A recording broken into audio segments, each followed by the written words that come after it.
Hello friends, आपका स्वागत है आपके अपने यूट्यूब चैनल एमएलए एकेडमी में। साथियों, आज हम आपके लिए लेकर आए हैं टॉप 10 करंट अफेयर्स। तो साथियों, शुरू करते हैं। पहला प्रश्न है, देश का पहला कन्या सैनिक स्कूल किस राज्य में खोला गया है? तो इसका साथियों सही आंसर है उत्तर प्रदेश। देश का पहला कन्या सैनिक स्कूल उत्तर प्रदेश राज्य के वृंदावन में खोला गया है। साथियों, स्कूल का नाम समविद गुरुकुलम बालिका सैन्य स्कूल है। भारत सरकार ने देश में 100 सैनिक स्कूल खोलने का लक्ष्य रखा है। सैनिक स्कूल खोलने का सरकार का लक्ष्य नई शिक्षा नीति के अनुरूप समाज के हर वर्ग के छात्रों तक गुणवत्तापूर्ण शिक्षा प्रदान करना है। अगले प्रश्न की ओर चलते हैं साथियों। चर्चित सागर परिक्रमा कार्यक्रम के संबंध में सही कथन चुनें। पहला कथन है, इस कार्यक्रम के पहले चरण की शुरुआत मार्च 2022 में मांडवी, गोवा से की गई थी। दूसरा कथन है, 1 जनवरी 2024 को इस कार्यक्रम का 10वां चरण चेन्नई से शुरू हुआ। साथियों, दोनों कथन सही हैं। इस कार्यक्रम के पहले चरण की शुरुआत मार्च 2022 में मांडवी, गोवा से की गई है और 10वां चरण चेन्नई से शुरू हुआ है। की पॉइंट्स देखते हैं साथियों इसके। केंद्रीय मंत्री परषोत्तम रुपाला और केंद्रीय राज्य मंत्री डॉक्टर एल मुरुगन ने चेन्नई बंदरगाह से सागर परिक्रमा के 10वें चरण की शुरुआत की। सागर परिक्रमा के पहले चरण की शुरुआत 5 मार्च 2022 को गुजरात के मांडवी से शुरू होकर 6 मार्च 2022 को पोरबंदर में समाप्त हुई थी। सागर परिक्रमा का चरण 10 1 जनवरी से 6 जनवरी तक आंध्र प्रदेश और पुडुचेरी के विभिन्न स्थानों पर आयोजित किया जाएगा। सागर परिक्रमा का उद्देश्य मत्स्य पालन को बढ़ावा देना और मत्स्य पालन से संबंधित सरकार द्वारा चलाई जा रही विभिन्न योजनाओं और कार्यक्रमों के बारे में लोगों को जागरूक करना है। भारत विश्व में जलीय कृषि के माध्यम से मछली का उत्पादन करने वाला दूसरा प्रमुख देश है। अगले प्रश्न की ओर चलते हैं साथियों। अगला है, फेलिक्स त्सेसीकेदी किस अफ्रीकी देश के राष्ट्रपति चुने गए हैं? तो इसका सही आंसर है साथियों कांगो लोकतांत्रिक गणराज्य। फेलिक्स त्सेसीकेदी अफ्रीकी देश कांगो के राष्ट्रपति चुने गए हैं। Union for democracy and social progress party के ये सदस्य हैं। इनके ये दूसरे कार्यकाल के लिए राष्ट्रपति चुने गए हैं और पहली बार 2019 में राष्ट्रपति चुने गए थे।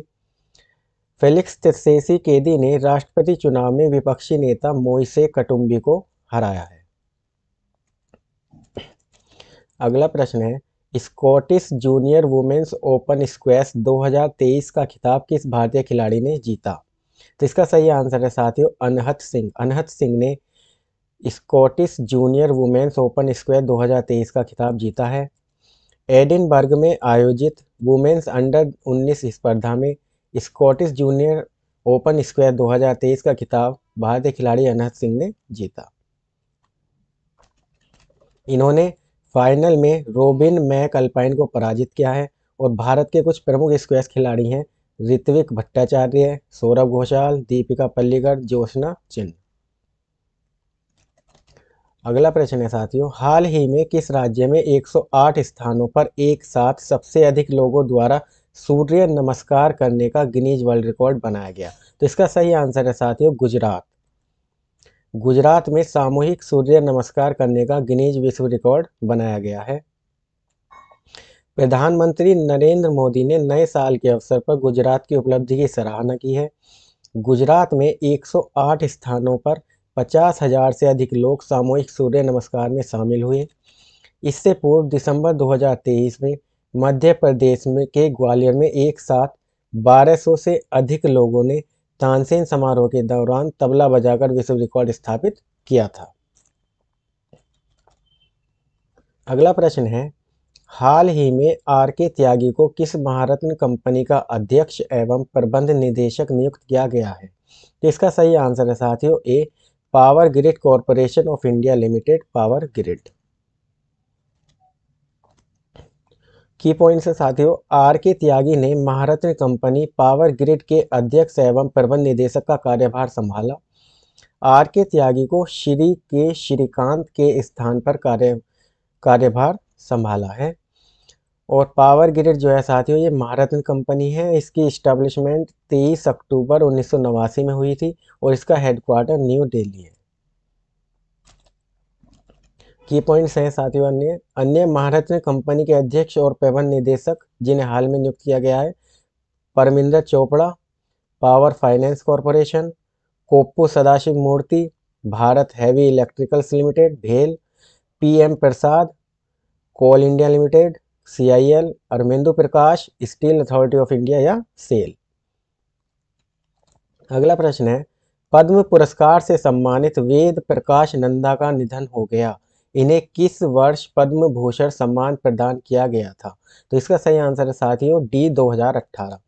2018 में वेद प्रकाश नंदा को पद्म भूषण सम्मान दिया गया था। भारतीय अमेरिकी शिक्षाविद वेद प्रकाश नंदा का निधन 2 जनवरी 2024 को हो गया।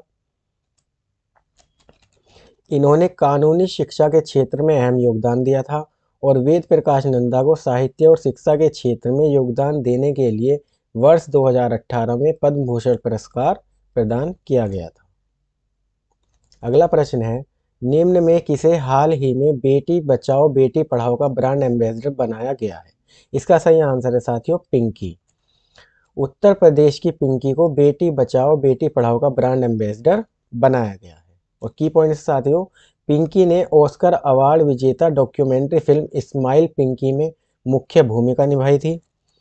कटे होठ वाले बच्चों के जीवन पर आधारित डॉक्यूमेंट्री फिल्म स्माइल पिंकी को वर्ष 2009 में ऑस्कर अवार्ड दिया गया था। और बेटी बचाओ बेटी पढ़ाओ जो है साथियों, इसकी शुरुआत 22 जनवरी 2015 को पानीपत हरियाणा से हुई है और इसका उद्देश्य शिक्षा के माध्यम से लड़कियों को सामाजिक और वित्तीय रूप से स्वतंत्र बनाना है। अगला प्रश्न है, 1 जनवरी 2024 को डीआरडीओ ने कौन सा स्थापना दिवस मनाया? तो इसका सही आंसर है साथियों सी 66वां। 1 जनवरी 2024 को डीआरडीओ ने अपना 66वां स्थापना दिवस मनाया है और डीआरडीओ की फुल फॉर्म है defence research and development organisation. साथियों, डीआरडीओ की स्थापना 1 जनवरी 1958 को हुई थी। डीआरडीओ भारत में रक्षा उत्पादों का निर्माण करता है और डीआरडीओ के वर्तमान जो प्रमुख हैं वे हैं समीर वी कामत। अगला प्रश्न है, लास्ट प्रश्न है साथियों, हाल ही में किस राज्य के द्वारा प्रजापालन अभियान शुरू किया गया है? इसका सही आंसर है बी तेलंगाना। हाल ही में तेलंगाना राज्य में विशेष अभियान प्रजापालन पीपुल्स गवर्नेंस शुरू किया गया है। यह कार्यक्रम चुनाव से पहले कांग्रेस द्वारा किए गए वादे के अनुसार 6 गारंटियों को लागू करने के लिए है। राज्य सरकार ने प्रजापालन एप्लीकेशन का प्रारूप, कार्यक्रम लोगो और अन्य सामग्री भी लॉन्च की है। प्रजापालन की पूरी कवायद सरकार को लोगों के दरवाजे तक ले जाने की है। लोग अपनी शिकायतें लेकर सरकार के पास जाएं, इसके बजाय सरकार खुद लोगों के पास जाकर उनकी ज़रूरतों का पता लगाएगी और उनके मुद्दों का समाधान करेगी। साथियों, हम कुछ 10 प्रश्न और लेकर आए हैं। इम्पोर्टेंट प्रश्न है, किसने PBT male athlete of the year 2023 का खिताब जीता है? विराट कोहली। भारत और किस देश के बीच सैन्य अभ्यास डिजर्ट साइक्लोन आयोजित किया जाएगा? सही आंसर है साथियों इसका संयुक्त अरब अमीरात। तीसरा प्रश्न है, विश्व तीरंदाजी पुरस्कार किसने जीता है? शीतल देवी। 16वें वित्त आयोग के अध्यक्ष के रूप में किसे नामित किया गया है? अन्वित पनगड़िया। पांचवा प्रश्न है, निम्न में से कौन सा देश दुनिया का सबसे बड़ा दूध उत्पादक है? भारत। निम्नलिखित में से कौन सा देश ब्रिक्स समूह में शामिल होगा? मिस्र, इथोपिया, ईरान, सऊदी अरब और संयुक्त अरब अमीरात। ये 5 देश और ब्रिक्स में शामिल होने जा रहे हैं। आरबीआई ने हाल ही में घरेलू प्रणालीगत रूप से महत्वपूर्ण बैंकों की सूची जारी की। इनमें से कौन सा बैंक सूची में है? तो भारतीय स्टेट बैंक, एचडीएफसी बैंक और आईसीआईसीआई बैंक, ये 3 बैंक महत्वपूर्ण बैंक की सूची में आए हैं। होंशु द्वीप कहाँ स्थित है? जापान में।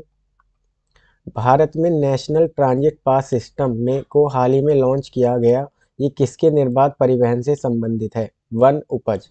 National transit pass system NTPS। JDU के नए अध्यक्ष कौन बने हैं? नीतीश कुमार। तो साथियों, ये हम महत्वपूर्ण डेली करंट अफेयर्स आपके सामने लेकर आए थे। साथियों, अगर आपको हमारी वीडियो पसंद आई हो तो वीडियो को लाइक करें, शेयर करें और आपके अपने YouTube चैनल MLA एकेडमी को सब्सक्राइब करें। धन्यवाद।